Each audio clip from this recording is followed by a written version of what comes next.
The horror genre is one that captivates millions, whether it's through psychological means, scary monsters, or a gore fest. Horror has a way of getting the adrenaline pumping, our minds racing, and our bodies jumping. It's now time to look at the new and modern entry into a horror field. Will it scare you to the point of making you jump out of your skin?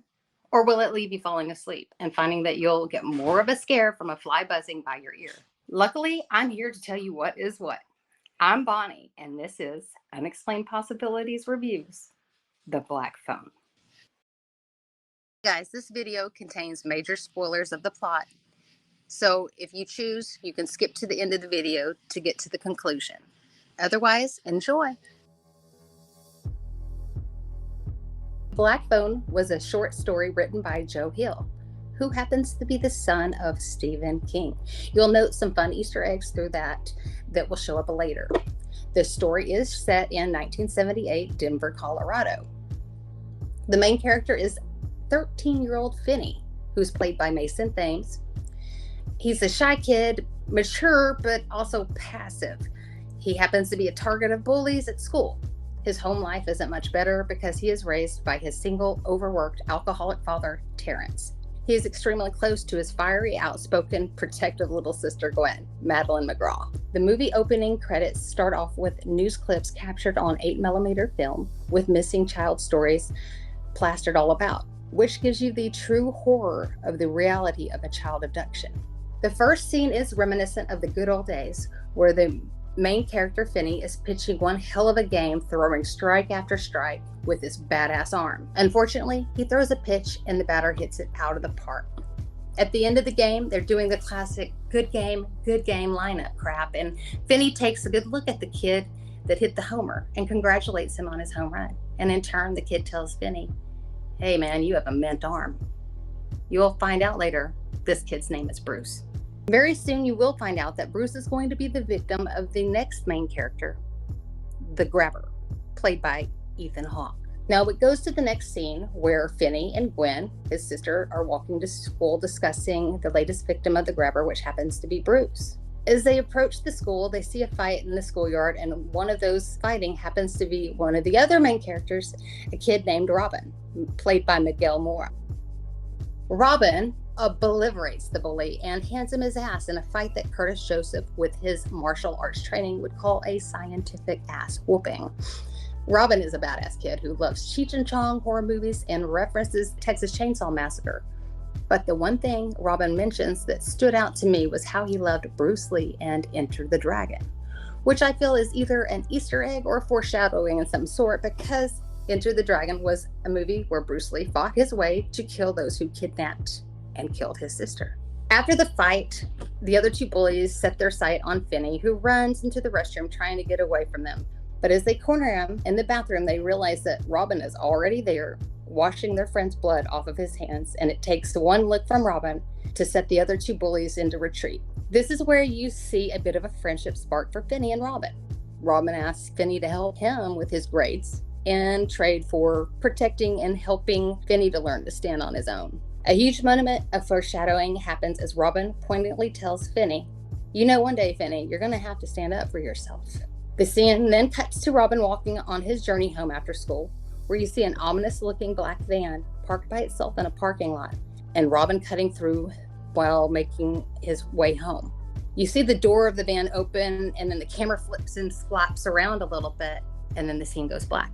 The next morning, headlines in the newspaper are talking about the latest victim of the grabber, who happens to be Robin. This is where you find out more about Gwen. In school, they pull her out of class and call her into the principal's office, where she's met with a couple of detectives who were asking her about how she knew things that only the police knew about this investigation. She had told her friend about the quote-unquote dreams that she had been having, mentioning the black balloons. However, the detectives let her know that black balloons were never mentioned in the newspaper or anywhere else. Only the police knew this information. So they wanted to know how she came about that. And this fiery little spunky girl doesn't give a F. She tells him, "What, you think I took them?" And she was like, "Yeah, I did it. I'm the one, you know?" And you see this fiery nature of somebody that's not going to be bullied or pushed around by anybody, much less the police. And then it cuts to where she is on her way back home that afternoon. The dad unleashes on Gwen. And unfortunately, you are shown the unstable, violent home life of these siblings. Gwen's father lets her know that the police came to question him about how his daughter had info, and so he takes his anger out on her and tells her she is not like her mother, that her mother was sick and heard voices, and those voices led her to take her own life. And there we have more information as to what happened with the mother. This was something that I could kind of relate to when I was that age. How the Bible made psychic abilities and mediumship, gifts like that, things to be hidden and not discussed, not given any thought, basically ignore them, don't talk about it type thing. So I felt for Gwen in that moment. I could put myself in that little girl's spot. It was very interesting to see that little twist and addition to the movie there, because we're going to tag it with the quote unquote crazy mother. Now the movie moves along and the kids are walking to school, even more afraid than before. Finney refuses to say the grabber because just mentioning his name could make you end up his next victim, a true monster in a sense. As the kids walk from school to home that Friday evening, Gwen again tells her brother that she's going to spend the night at her friend's house. They say their goodbyes and Gwen turns and walks off towards her friend's house, and Finney goes in the direction of their home. But unfortunately, as he's on the sidewalk headed home, a man that is dressed like the Babadook conveniently drops a bag of groceries. And as the polite Finney bends down to pick that man's groceries up, you notice an eerie black van parked nearby. Finney is now the latest victim. Meanwhile, Gwen is at her friend's house where she's having one of her dreams and runs home to find out what is going on. When she gets home, she finds her dad outside talking to the police as he's reporting Finney missing. The scene makes anyone who has children feel the reality and seriousness of what child abduction may be like, with the red and blue lights flashing on the outside of their house in a most ominous way. Gwen has already been told by her father not to tap into her intuition. However, this is her brother, and she doesn't give a F. She knows that she can possibly get enough clues through her dreams to hopefully save her beloved brother. She has had a way of ritual, in a sense, that she would use to connect to her dreams. Basically, she would pull out a picture of Jesus, a little cross, and talk to him or pray. Now, this is the part I love. At one point, while she's going into her meditative state, she's frustrated and beaten down, and she exclaims, "Jesus, are you even real? I'm sorry, but please be real." And boy, I felt that shit. I've been there. I have said those words, and it gave me chills because she was needing something to lean into, something that could give her more clarity and more information to help save her brother. I appreciate that they added the need for something bigger and more powerful than ourselves to hopefully intervene on our behalf, something big enough to protect us from the monsters like the grabber. Now, the next scene shows Finney as he's coming to, and he finds himself on a dingy old mattress, and the only thing he sees that might be something to save him is a black phone in this otherwise empty room. He picks up the receiver and realizes it doesn't work. This is when the grabber breaks his silence from the corner of the room where he was hiding, waiting on Finney to come to. And with a laugh, the grabber lets Finney know that the phone hasn't worked since he was a kid. And this is where you start to learn all of the different faces or masks that the grabber has. The masks change throughout the rest of the movie. The phone rings for the first time, and of course, hesitantly, Finney goes to pick up the receiver, where you hear a few unintelligible words, and then the phone goes silent. The phone rings again, and Finney asks, "Who is this?" And he's answered by an unknown voice. The answer is, "The ones he took before you. He's watching you, but we are here with you." Now, when Bruce calls Finney on the black phone, he's lost a lot of his memory. Ends the call by telling him there's a loose tile in the basement hallway that he should lift up and start digging under. After the phone goes silent, Finney goes to look for the loose tile and starts to dig his way out. And unfortunately, he's only able to dig so deep without any proper tools. He's dug a pretty deep hole at this point, so he does have to cover it some way. He grabs one of the rugs that he sees that's basically one of the only other things in the room with him to cover this massive hole. Now, the next to call him on the black phone is Billy, who prefers to be called the paper boy. Like Bruce, he's lost a lot of his memory. However, he reveals to Finney a hidden cord and suggests he use it to try to get up to the basement window by threading it through the bars that are attached there. He also warns Finney to not go upstairs when the grabber leaves the basement door ajar, telling him it's a trap. Finney follows his suggestion, tries to rope this cord around the bars, unfortunately pulls the bars down. He has to end up hiding the bars in the hole and cover it with the rug. Guys, it's setting up big foreshadowing here. This victim in particular, this paper boy, this victim reminds me of a true crime case of John David Gosh. He was a paper boy in West Des Moines, Iowa, who disappeared without a trace between 6 and 7 a.m. on September 5th of 1982. He is presumed to have been kidnapped, and as of 2022, there have been no arrests made, and the case is now considered cold, but does remain open. These stories are very real. There are real grabbers out there. The next call on the black phone is from Griffin. It's never explained how Griffin is able to learn the combination to the padlock on the grabber's front door, but afraid that he might forget it, he carves the numbers into a concrete wall in the basement.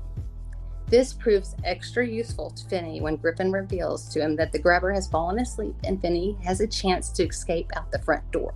Now remember, he's already been told that it's a trap if he goes upstairs. Unfortunately, this grabber is very sick and he likes to set these children up. Likes to have a way to call them bad children, that they're being punished, from leaving their basement or whatnot. But luckily, Griffin gives him, hey, he's asleep. This is your chance. And of course, now, this is where I would panic because you would have to make sure that combination is which sequence it's in. But Finney puts on his brave shoes and goes up there and sneaks past this very sleepy grabber who's sitting by the door that's only inches away from where he's at. And you feel the intensity of this moment. This is one of those that we would go from the edge of our seat to back down because we were literally having anxiety watching this. I couldn't help it. I was one of those that was talking to myself throughout it because of the anxiety level I felt at this moment of the movie. There were other people doing it too, so I don't feel too bad. This movie definitely caused a lot of people to talk throughout because of you could feel the nerves and the tension that this movie created. They were very good at making it very relatable. The Black Phone's grabber isn't supernatural, but he's definitely super violent. He plays games with his victims, finding ways to label them naughty so he can punish them as he sees fit. Vance might have been the easiest target on this list to call naughty. A foul-mouthed, rude bully, he was easy to label, but still, his aggression serves Finney well when he tells him about the hole he made in the wall across from the toilet in the basement. Basically, what we're seeing here is every different victim happens to call Finney and give him clues and information and ways to try to help himself out of this predicament. Now, the last victim to contact Finney through the black phone is Robin. His advice is pretty simple. Stand up to the grabber, use the phone as a weapon. He even tells him to pull the phone receiver off of the phone, pull the cord with it, fill that receiver up with sand that was at the bottom, underneath where the tile was, right? Because if you use this phone as a weapon, it adds more impact to the punch.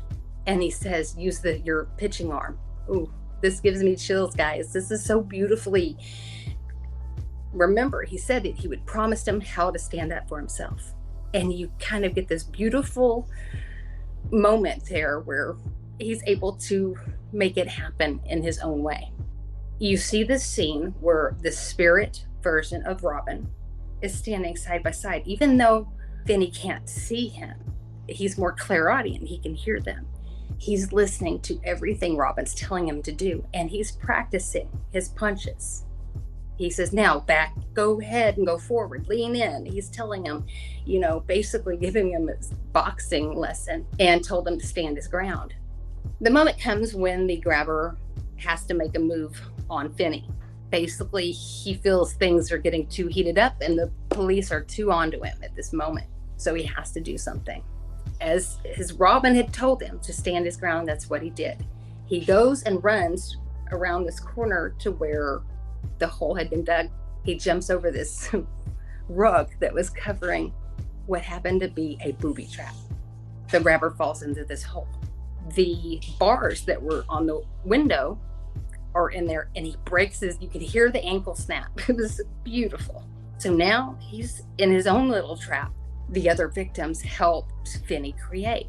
And that's when he did as Robin had told him, packed the punch of this phone and hit him over and over. He took the cord of the phone and used it to strangle him. At this moment where he's being choked out, the grabber himself can hear the voices of his victims. Now, was he clairvoyant, clairaudient? Maybe. Or was it his own guilt? Did the black phone represent guilt? Either way, every one of his victims got to have their last say, and you see very much the grabber responding to these last voices, the last things he's hearing as this kid is fighting for his life. And you see it, this child that played Finney did very well with that. You could see he was putting his all into it. I'm pretty sure there are some interesting behind the scenes conversations that they had over this. Now, the only thing that you're aware of, you hear it a lot through the movie, is this crazy dog. Well, you see it's this massive, huge pit bull that looked like he would eat you for dinner that had come down. So he's got to get by this pit bull too, even though this guy's dead. Well, when he dug the hole in the wall that Vance had told him of, because unfortunately this hole just went into the freezer and he couldn't get his way out, he had thrown T-bone steaks and all kinds of steaks. So everything this child needed to get to his own safety, he had right there. This was the moment he throws instead of like having to beat up the dog, he hands the dog a steak. The dog is very much pacified, and he starts his ascent back up the stairs. This is the moment that you're like, wow. It's one of those moments that you realize, okay, this wasn't just about the horror and gore. The Black Phone is getting positive reviews because of how it handles its themes of victimhood, violence against children, and standing up to aggressors. This movie will very much keep you on the edge of your seat. It will make you nervous. It will make you excited. It will keep you wondering what will happen next. And I will admit, where I'm not usually one to be affected by jump scares, every time that they pulled one out, I was hit by it. And they didn't hit too many. They didn't overdo that. But there were a few, and unfortunately, guys, this is one of the times that I was affected. I absolutely give everybody a thumbs up to go see this movie. If you've wondered about it, you're not going to be disappointed. It doesn't disappoint. I have gone back. I've tried to be a little more critical. The only thing I would say that they could have done and changed this to maybe make it better was to give you more background on the grabber himself. However, the way this was written, sometimes I wonder if his whole intent was to make the victims the heroes. We're in this culture now where a lot of serial killers are getting more publicity than the actual victims of the crimes. Saying that, guys, I give it 4 out of 5 Crimson Stars. Definitely go check this one out. The Black Phone will not disappoint. Thank you for tuning in and listening to this review. And if you have any suggestions for a future review, let us know in the comment section below, or you can let us know on social media. And you can find those links in the description. Thanks, guys.